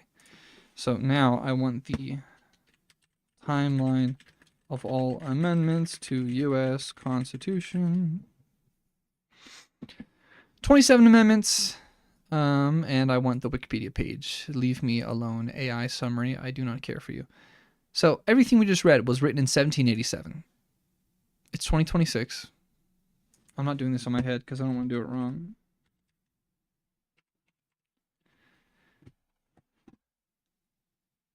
Huh? Well, so it interpreted me. This is why I actually hate AI so much. because it tried to use context instead of, oh, this person typed a dash and it's clearly trying to do math. 2026 by 1787. Thank you. How long has it been? 239 years ago. And they said the slave and racist things that they did back then. Is 239 years enough to be like, oh, that, you know, I don't know. That's a long time, but also like that doesn't feel long enough. Right? All right. Now we're in the amendments, stuff that everyone should probably know. The Bill of Rights is important. So that was the first 10.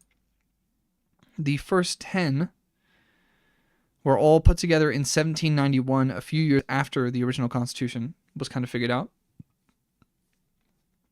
They were all proposed, it looks like, on the same day, the first 10.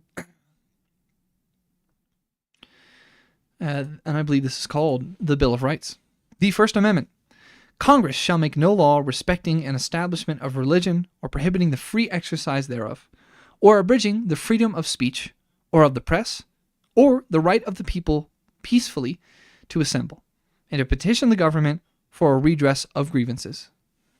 Okay, that is the one and only First Amendment. Second Amendment. A well-regulated militia being necessary to the security of a free state, the right of the people to keep and bear arms shall not be infringed. You know, I haven't really read the Second Amendment in a really long time. And now that I've read it in context of the document, I feel like it almost has nothing to do with guns. It's talking about a well-regulated militia in context of like, we don't have enough people with enough free time and we don't have enough systems to recruit people. So we have to depend on like random colonists and farmers to help us fight because like the U.S. is still a baby and it's still... I don't know if the framers ever expected America to become as insanely powerful as it is. I don't know if they ever expected that. And so at the time it felt right to say, because a well-regulated militia is necessary to the security of a free state, the right of the people to keep and bear arms shall not be infringed. And of course, arms were firearms. Interesting. The right of the people to keep and bear arms shall not be infringed. It's such a short one, but this one gets so much attention. Despite being one of the only not run-on sentences in this entire document. Yeah, I don't know. The right of the people to keep and bear arms shall not be infringed. I don't know if I would interpret that as like, oh, everyone needs guns. Everyone needs AR-15s. I don't know if that feels like a good reflection of the militia that they're talking about. A well-regulated militia is a military. But as when we Googled, we learned that militia was a word that means people that were brought into the military, almost like chartered by the government to join the military of their government. Also kind of like the draft, I guess. Yeah, I don't know. This is interesting. I really don't know what to make of the Second Amendment. Third Amendment, the old no harboring soldiers thing. No soldier shall in time of peace be quartered in any house without the consent of the owner, nor in time of war, but in a manner to be prescribed by law. Hilarious how history works, where there are some recent events regarding, how do I say this neutrally? There were, National Guardsmen and different deployments of members, U.S. service members of the U.S. military across its branches. They have been present in the District of Columbia, and they have been present in different states during what I would describe as protests. And many of them were deployed with like no thinking ahead whatsoever, apparently. So a lot of them were just sleeping on the ground in like random places. And suddenly the Third Amendment got like really relevant. Suddenly the concept of like a soldier needing to like crash on my couch because there's too many of them in my town because they've decided they want to crack down on whatever. I love seeing how amendments like this suddenly become relevant. Fourth Amendment. The right of the people to be secure in their persons, houses, papers, and effects against unreasonable searches and seizures shall not be violated, and no warrant shall be issued but upon probable cause, supported by oath or affirmation, and particularly describing the place to be searched and the persons or things to be seized. I see this all the time in body cam videos, how a judge has to write a warrant in a very specific way, how probable cause has to be defended to a judge between the police department and that judge. No warrant shall be issued, shall not be violated against unreasonable searches and seizures. Unreasonable. I really wish maybe the founders had gone into more detail as to what constitutes unreasonable searches and seizures. Fifth Amendment. No person shall be held to answer for a capital or otherwise infamous crime unless on a presentment or indictment of a grand jury, except in cases arising in the land or naval forces or in the militia, when in actual service in time of war or public danger. Nor shall any person be subject for the same offense to be twice put in jeopardy of life or limb. Nor shall any person be subject to the same offense to be twice put in jeopardy of life or limb. Were there laws back then of chopping people's limbs off? Nor shall be compelled in any criminal case to be a witness against himself, nor deprived of liberty, of life, liberty, or property. This is the Fifth Amendment, right? In any criminal case, you cannot be a witness against yourself. But again, can police officers and investigations legally compel a person to speak? It says no person shall be held to answer for a capital or otherwise crime unless on a presentment or indictment of a grand jury. You can be indicted and required to speak about a crime that you allegedly committed. You can't do double jeopardy. Nor shall be compelled in any criminal cases to be a witness against himself. What does a witness really mean in this context? Like, a witness is someone who speaks under oath regarding their recounting of something to a judge and a jury, right? They may not be deprived of life, liberty, or property without due process of law, nor shall private property be taken for public use without just compensation. Yeah.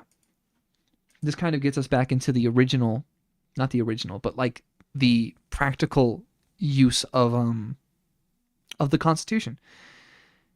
The Constitution doesn't speak of like,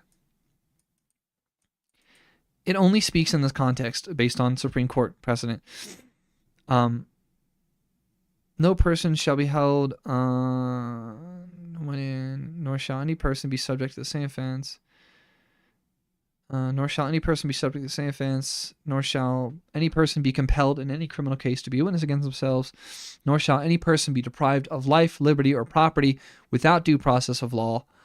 The context is that no person can be deprived of life, liberty, or property by the government, but that doesn't say anything about the government protecting people from other people who may wish to deprive them of their life, liberty, or property. The government's job is reactionary. It is not proactive. Nor shall private property be taken for public use without just compensation. Sixth Amendment. In all criminal prosecutions, the accused shall enjoy the right to a speedy and public trial by an impartial jury of the state and district wherein the crime shall have been committed, which district shall have been previously ascertained by law, and to be informed of the nature and cause of the accusation, to be confronted with the witnesses against him, to have compulsory process for obtaining witnesses in his favor, and to have the assistance of counsel for his defense. The right to a speedy and public trial, and to have the assistance of counsel for his defense. Public attorneys. Seventh Amendment. In suits at common law, where the value and controversy shall exceed $20,000. Very specific. Okay, we need to start reading the timeline of the amendments. So we're on 7th right now. And they specifically use the number $20,000? Why would they use a number? Why would they use a number? Because they knew inflation existed, right? That's a bad idea. In suits at common law, where the value and controversy shall exceed $20.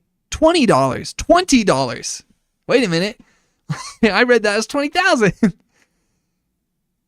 In all civil suits in common law, the right of trial by jury shall be preserved, and no fact tried by a jury shall otherwise be re-examined in any court of the United States than according to the rules of the common law. So no double jeopardy again, in civil court, not criminal court. And anything over $20, dude. What? You can really get a whole jury put together for $20? How does that work? All right, Eighth Amendment. Excessive bail shall not be required, nor excessive fines imposed, nor cruel and unusual punishments inflicted. I feel like that needed more context for a single sentence. Excessive bail shall not be required, so you can't make bail stupidly high. Impossible to pay fines cannot be imposed on people. And cruel and unusual punishments are not allowed.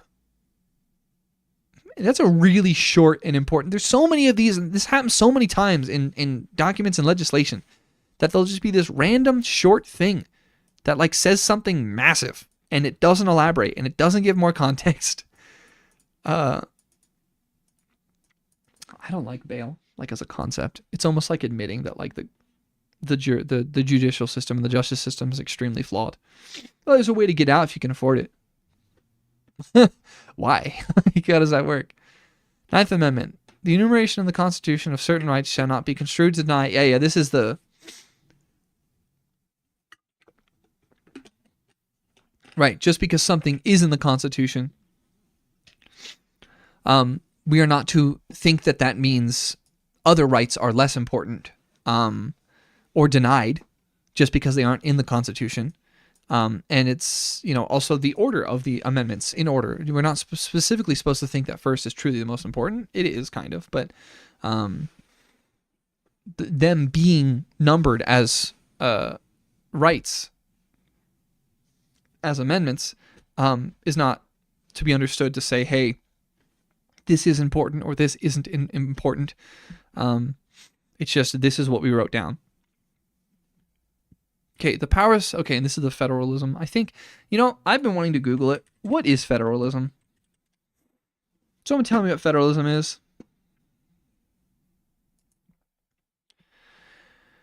Combines general level of government, a central federal government, with a regional level of subunit governments. Yeah, this is the division of powers. Yeah, so this is the federalism amendment. The powers not delegated to the United States by the Constitution or prohibited by the states are reserved to the states or to the people. So anything not mentioned in the Constitution is up to the states to decide.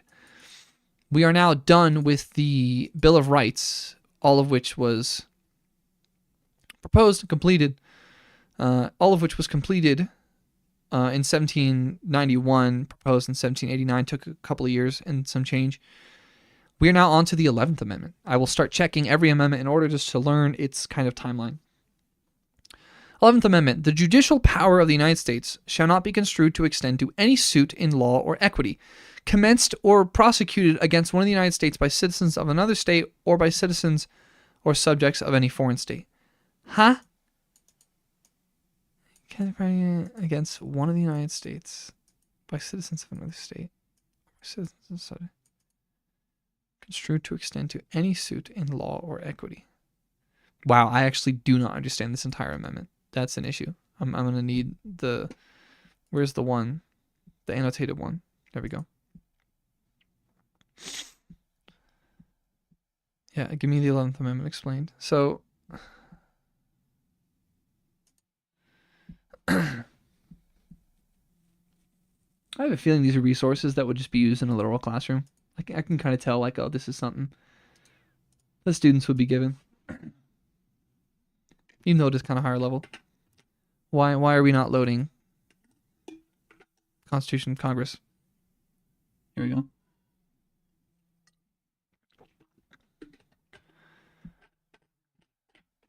It prevents federal courts from construing their judicial power to allow states to be sued by citizens. What? From making it seem their power to allow states to be sued by citizens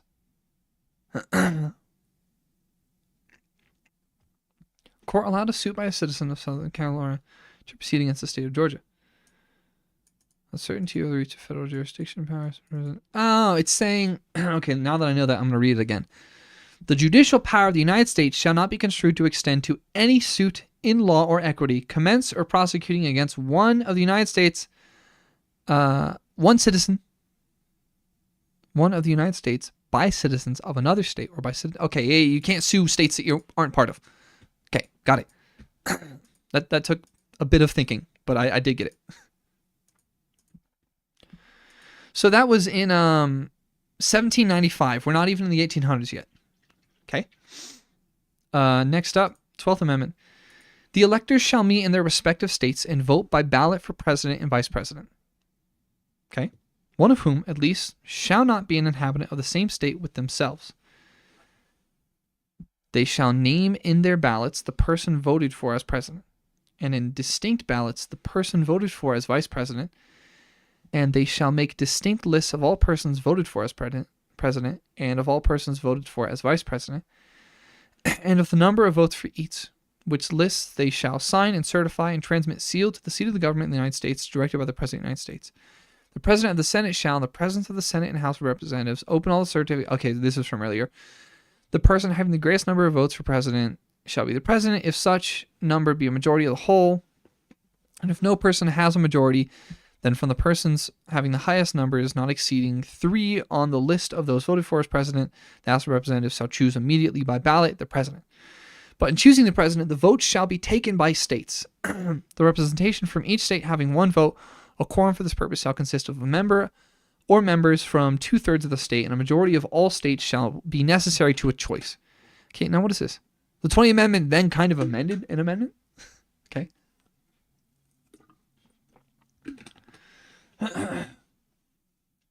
And if the House of Representatives shall not choose a president, whenever the right of choice shall devolve upon them, before the 4th day of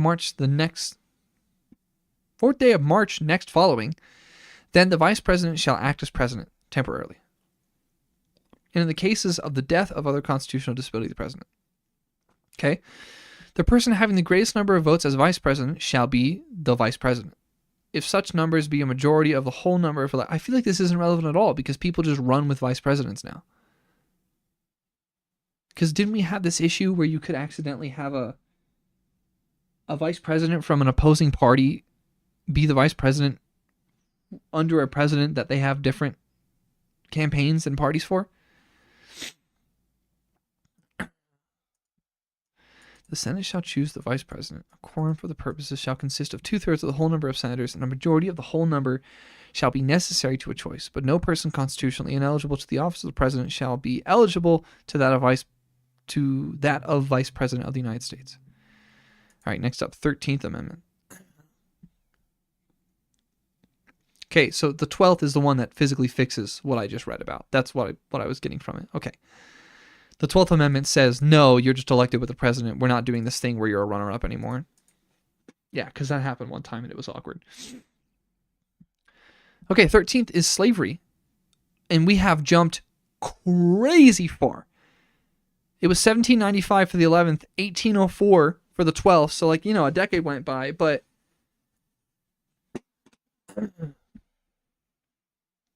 13th, it has now been 60 years.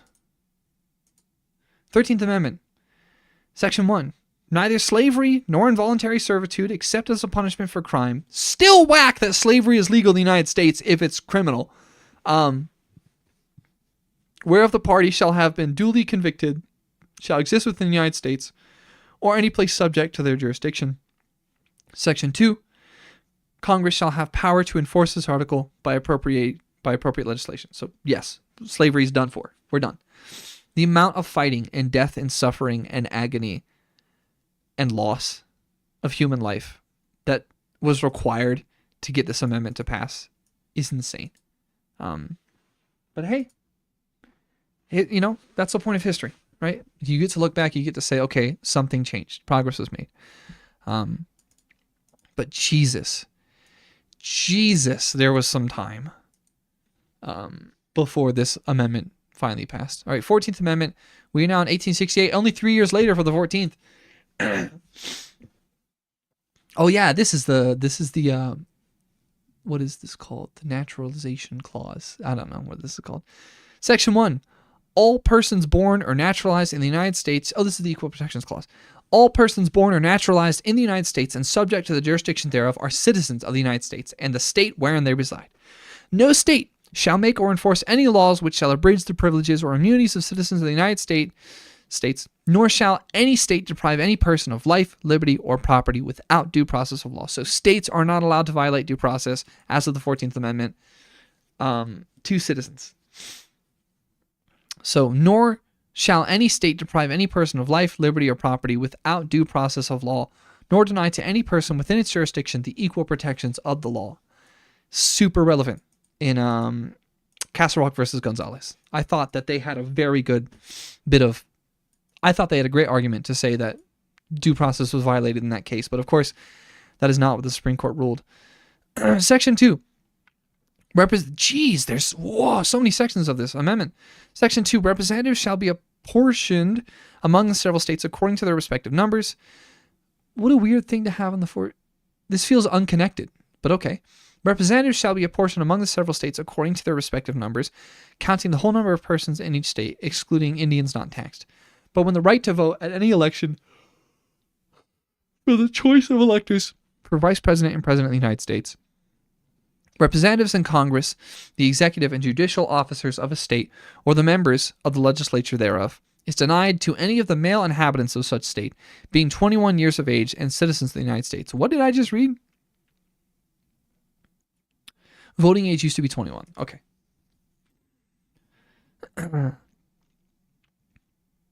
When the right to vote at any election for the choice of electors for President and Vice President of the United States, representatives in Congress, the executive and judicial officers of a state, or the members of the legislature thereof, is denied to any of the male inhabitants of such states being 21 years of age and citizens of the United States, or in any way abridged, except for participation in rebellion or other crime, the basis of representation therein shall be reduced in the proportion which the number of such male citizens shall bail the whole number of male citizens 21 years of age in such state. Okay, so it used to be that. Section 3, no person shall be a senator or a representative or elector of president, vice president, or hold any office, civil or military, under the United States or under any state, who have previously taken an oath as a member of Congress or as any office of the United States, or as a member of any state legislature, or as executive or judicial officer of any state to support the Constitution of the United States, shall have engaged in insurrection or rebellion against the same, or given aid or comfort to the enemies thereof. But Congress may, by a vote of 2/3 of each house, remove such disability. Oh my God, that hurt. You can't hold office. You can't hold office if you engaged in insurrection or gave aid to enemies of the United States. What does enemies really mean in this context? Does it have to be like someone we're actively at war with, or can it be someone that, or some state or government that we just don't like and have labeled an enemy? What does that mean? I don't know. Section 4. The validity of the public debt of the United States authorized by law, including debts incurred for payments of pension and bounties for services and suppressing insurrection or rebellion, shall not be questioned. But neither the United States nor any state shall assume or pay any debt or obligation incurred in aid of insurrection or rebellion against the United States, or any claim for the loss of emancipation of any slave, but all such debts, obligations, and claims shall be held illegal and void. Public debt authorized by law, including debts incurred by payment of pensions for service, shall not be questioned. The validity of the debt of the United States shall not be questioned. But neither the whole of the country or any state shall assume or pay any debt or obligation incurred in aid of insurrection or rebellion. Money can't go to overthrowing the government. Cool. Section 5. The Congress shall have power to enforce by appropriate legislations the provisions of this article. Congress has power to make the 14th Amendment happen. Summary is it defines citizenship, contains the privilege or immunities clause, the due process clause, equal protections clause, and deals with post-Civil War issues. This was 1868. So just 3 years later, we got another amendment. What happened to making amendments? Do we just not do this much anymore? 15th Amendment. The right of citizens of the United States to vote shall not be denied or abridged by the United States or by any state on account of race, color, or previous condition of servitude. Race, color. So, okay, another anti-racism, less racism, less slavery amendment. So people of color have the right to vote. You cannot take it away. This was 1870. So just a couple years later, we've now prohibits denial of the right to vote based on race, color, or previous condition of servitude. Next, we are on to the 16th Amendment. The Congress shall have power to lay and collect taxes on incomes from whatever source derived, without apportionment among the several states, and without regard to any census or enumeration.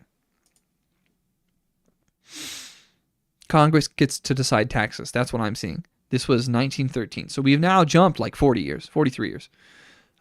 Big jump.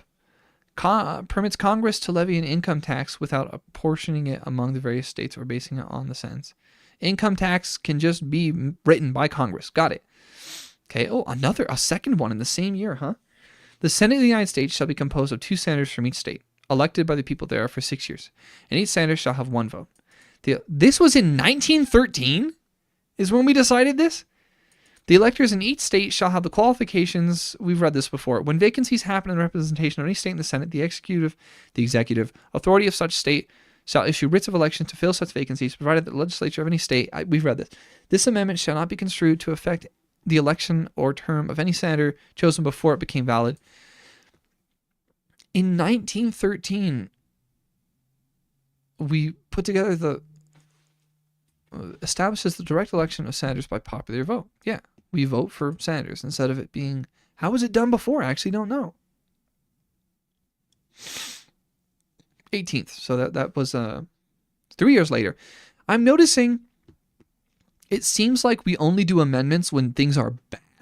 Amendments are only made when things are really, really unstable, when there's like big things happening, like war or big economic downturns. 18th Amendment, Section 1. After 1 year, what is this? The noble experiment of prohibition was instituted by this amendment, only to be repealed 14, wow, really quickly. Wow, okay. After 1 year from the ratification of this article, the manufacture, sale, transportation of intoxicating liquors, the importation thereof into, or the exportation thereof, and all territories subject to the jurisdiction thereof for beverages purposes is hereby prohibited. No more drinking ethanol. We have banned drinking, what do you call this, grain alcohol? Intoxicating liquors. Does that include like beer and wine or no? Was it just heavier stuff? I don't know. The Congress and the several states shall have concurrent power to enforce this article by appropriate legislation. Section 3 of this article shall be inoperative unless it shall have been ratified as an amendment to the Constitution by the legislature of several states that provided within 7 years from the date of the submission hereof to the state. Why can I click this? So it's just mentioning that it's going to be repealed. Okay, that's 1919. I know that there were like religious factors and there were cultural factors. I don't want to give too much commentary, but like, interesting. A drug regulated, pretty much out of existence. Okay, and then the 19th Amendment is women's right to vote. This should be 1925 if I remember. The right of citizens of the United States to vote shall not be denied or abridged by the United States or by any state on account of sex. Cannot be denied on account of sex. Cool. Congress shall have the power to enforce this with appropriate legislation. Am I right? Is this 1925? I was wrong. Okay. Prohibits the denial of the right to vote based on sex. I could have sworn women got the right to vote in 1925, but I guess I'm wrong. Now on to the 20th Amendment. Ooh, we're jumping 13 years. Jesus. The terms of the president and vice president shall end at noon on the 20th day of January 20th. And the terms of senators and representatives at noon on the third day, third day. There's no way they wrote it like that in 1933, right? Is this just a typo? Of the years in which such terms shall have ended if this article had not been ratified, and the terms of their successors shall then begin. There's a lot of like amendments suddenly being like, in case this doesn't pass. Section 2, the Congress shall assemble at least once in every year, and such meeting shall begin at noon on the third day of January. The 3D must be purposeful. It must be like just an old way of writing 100 years ago. Unless they shall, by law, appoint a different day. Section 3, if at the time fixed at the beginning of the term of the president-elect shall have died, the vice president-elect shall become president. If a president shall not have been chosen before the time fixed for the beginning of his term, or if the president-elect shall have failed to qualify, then the vice president-elect shall act as president until a president shall have qualified, and the Congress may by law provide for the case wherein neither a president-elect nor a vice president-elect shall have qualified, declaring who shall then act as president, or the manner in which one who is to act shall be selected, and such person shall act accordingly until a president or vice president shall have been qualified. Interesting. Section 4. The Congress may by law provide for the case of the death of any of the persons. The case of the death of any of. I would have gotten in so much trouble for using of 3 times in a sentence in class. The case of the death of any of the persons from whom the House of Representatives may choose a president whenever the right of choice shall be devolved upon them, and for the case of the death of any of the persons from whom the Senate may choose a vice president whenever the right of choice shall be devolved upon them. Take effect in October. This article shall be inoperative unless it shall have been ratified as an amendment to the Constitution by the legislation of 3/4 of the several states within 7. Why did they start doing this for all the amendments? What happened? All right, so that was Amendment 20. Changes the dates on the terms of the president, vice president. President dies. But yeah, that's everything I just read. I actually didn't need that summary. Okay, it repealed the 18th Amendment. 21st Amendment. When did this happen? So now prohibition is over as of 1933. So we got 14 years of no alcohol, but like, you know, how many years do we have of no cannabis? Like, obviously. I'll read it for the sake of it. The 18th article of amendment to the Constitution of the United States is hereby repealed. I feel like history class placed a really big emphasis on this amendment. I don't know why. I guess it's really demonstrative of the ability of the Constitution to be flexible, and like the one instance where essentially stare decisis, but for legislation, was kind of violated. Like we doubled back on something. I guess it just highlights how the amendment process works really well. The 18th article of amendment to the is hereby repealed. The transportation or importation into any state, territory, possession of the United States for delivery or use therein of intoxicating liquors in violation of the law thereof is hereby prohibited. Section 3, this article shall be inoperative unless it shall have been ratified as an amendment to the Constitution by the conventions of several states as provided within 7 years from the date of the submission hereof to the states by the Congress. Okay.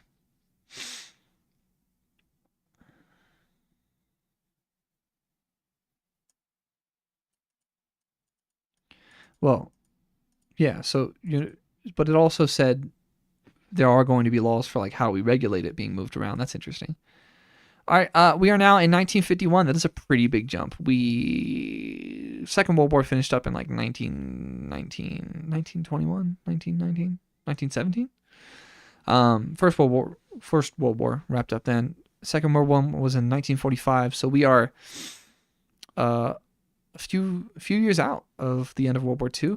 22nd Amendment. No person shall be elected to the office of president more than twice, and no person who has held the office of president or acted as president for more than 2 years of a term to which some other person was elected president shall be elected into the office of president more than once. But this article shall not apply to any person holding the office of president when this article was proposed by the Congress. Yeah. It shall not prevent any person who may be holding the office of president or acting as president during the term within which this article becomes operative from holding the office of president or acting as president during the remainder of such term. This is because FDR literally was just too good. FDR was genuinely just too good. He was too liked. He was becoming a king. Even though he didn't wield power like one, he just was too liked. Section 2, this article shall be inoperative unless it shall be ratified as an amendment to the Constitution within 7 years. Okay. All right, 23rd Amendment is in 1961. The district constituting the seat of government in the United States shall appoint in such manners as Congress may direct a number of electors of president and vice president to the Electoral College equal to the whole number of senators and representatives in Congress to which the district would be entitled if it were a state, but in no event more than the least populous state. Okay. They shall be in addition to those apportioned by the states, but they shall be considered for the purposes of the election of the president and vice president to be electors appointed by a state, and they shall meet in the district and perform such duties as provided by the 12th article of amendment. So the official word for amendments is article of amendment. Section 2, the Congress shall have power to enforce this. When was this? So this was 1961. The District of Columbia gets a couple of people in the Electoral College. You know, we used to have amendments really often, I guess. Okay. 24th Amendment. The right of citizens of the United States to vote in any primary or other election for president or vice president, for electors for president or vice president, or for senators or representative in Congress shall not be denied or abridged by the United States or any state by reason of failure to pay poll tax or other tax. You cannot get in the way of people's right to vote by stupid things like poll taxes, which I'm pretty sure was used specifically. Yeah, it was used to stop black people from voting. So, American history. Section 2. The Congress shall have power to enforce this article by appropriate legislation. Now we are on to the 25th Amendment. In the case of the removal of the president from office or of his death or resignation, the vice president shall become president. Section 2. Whenever there is a vacancy in the office of the president shall nominate a vice president who shall take office upon confirmation by a majority vote of the houses of Congress. So the president still gets to appoint a vice president if there is a vacancy. If there is a vacancy of vice president in general, the president gets to appoint one, and then the House and the majority vote of both houses, the House and Senate both get to vote on it. Section 3, whenever the president transmits to the president pro tempore, for the time being, of the Senate and the Speaker of the House of Representatives his written declaration that he is unable to discharge powers and duties of his office until he transmits to them a written declaration to the contrary, such powers and duties shall be discharged by the vice president as acting president. Okay. Section 4. Whenever the vice president and a majority of either the principal officers of the executive departments or of such other bodies as Congress may by law provide, transmit to the president pro tempore of the Senate and the Speaker of the House of Representatives the written declaration that the president is unable to discharge the powers and duties of his office, the vice president shall immediately assume the powers and duties of the office of the acting president. So this is like Nixon and someone else type stuff, right? Thereafter, when the president transmits to the president the temporary president of the Senate and the Speaker of the House of Representatives his written declaration that no inability exists, he shall resume the powers and duties of his office unless the vice president and a majority of either the principal officers of the executive departments or other such body of Congress may by law provide, transmit within 4 days the president pro tempore of the Senate and the Speaker of the House of Representatives their written declaration that the president is unable to discharge the powers and duties of his office. Thereupon, Congress shall decide the issue, assembling within 48 hours for that purpose, if not in session. If the Congress within 21 days after receipt of the latter written declaration, or if Congress is not in session within 21 days after the Congress is required to assemble, determined by 2/3 vote. This might be like the longest sentence in American history. Is unable to discharge power and duties of his office, and the vice president shall continue to discharge the same as acting president. Otherwise, the president shall resume the powers and duties of his office.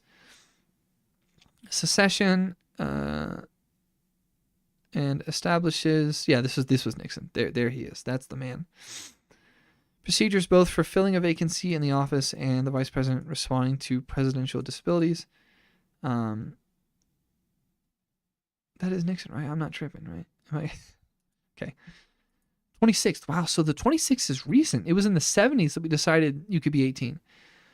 Section 1. The right of citizens of the United States who are 18 years of age or older to vote shall not be denied or abridged by the United States or by any state on account of age. So there are like a lot of people alive right now who couldn't vote until they were 21. Huh. Okay, that's 70s. 60s, 70s, 90s. I would say that we are due. It's been 30 years. We are probably due for another amendment or two. Because we started doing it once a decade, but there was a couple of times we did it the same year. We're due for another. Okay, that was the 26th. We are on to the last and final one. No law varying the compensation for the services of the senators and representatives shall take effect until an election of representatives shall have intervened. We're not allowed to change pay until we've cycled through representatives. Delays law affecting salary from taking effect until after the next election of representatives. Okay. That was in 1992. It has been like 30 years. It's been like 30 years since we've had it's been like 30 years since we've had an amendment. It's probably time. We're probably due for one, I'd say. We've been through a lot. A lot has happened. Global pandemic, craziness with there was a president who got impeached, a bunch of wars, big controversies, the Epstein files. Yeah, it's probably time for another amendment. It's probably time. Like, cool. All right. Yeah, I apologize for commentary at the very last second, but hey, I've learned something. So there we have it. That is the entire United States Constitution through to the 27th Amendment. I'm just going to leave it there. I'm not going to do any commentary. I'm going to have to read this several times. I'm going to have to really understand the etymology and the context of how the words were used. I did have a thought, and this is, of course, commentary again. I apologize, but I did have a thought. I was like, oh, we should probably just rewrite the entire thing in modern language. It's been 200 years. Like, we should probably write this in modern language for a modern context. Like, there should be a thing. It would have been smart for the founders to say, once a century, the Constitution is to be rewritten in modern language so as to be comprehensible by citizens of the United States, because this requires a lot of like language understanding. It would be fun. Reading level. I'm going to do this and then we'll give up. I want to know what the reading level of the Constitution is. And then I want to start thinking about how that stacks up against the literacy of the average American. Okay. 10th to 12th grade. Fairly difficult to read. Oh yeah, Flesh Kincaid. That's the classic. That's what I used when I was teaching. I love Flesh Kincaid. I've never really used the Gunning Fog before, though. That says it's more college sophomore. Oh yeah, Flesh Kincaid is kind of like very old, so it almost treats like high schoolers the way we treat college.